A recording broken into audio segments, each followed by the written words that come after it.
बे थावनिया गोजोनस्रि हाथाय बे नुहुरनाया गोजोनस्रि हाथाय दङ बेयाव गसाइसिना ओनसोलनि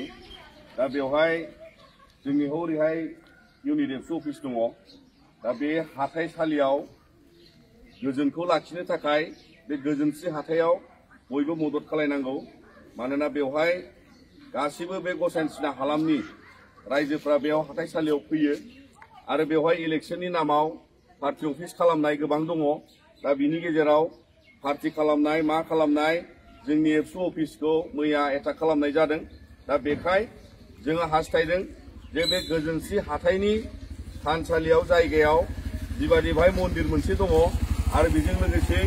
गोजोनस्रि मुङानो गोजोननायनिखा आरो बे गोजोन जायगाखौ गोजोनै लाखिनायनि बिबाना जों बयनिबो आरो बेखायनो दुलाराय बर' फरायसा आफादा जोङो गोजोनस्रि हाथायाव अराय गोजोनखौ लाखिनांगौनि थाखाय जों गासिबो बे हालामनि रायजो राजा आइ आफा बिदा फंबाय नोंथांमोनखौ खावलायो मानोना गोजोनस्रि हाथाया अराय गोजोनै थानांगौ बे हालामाव जों अराय गोजोनखौ हास्थायो आरो बिनि बयबो सुबुं माहारि दिनैनि दिनाव बिसारखथिनि दिनाव गावजों गाव बिदा फंबायखौ हिंसा हिंसि खालामनानै बुलाय सोलाय जेबो जानाङा आरो दिनैनिफ्राय बे गोजोनस्रि हाथाया अराय गोजोनै थानांगौनि थाखाय जों दुलाराय बर' फरायसा आफादा बिनि थाखाय जोङो खामानि मावलांगोन। गोजोन्थों।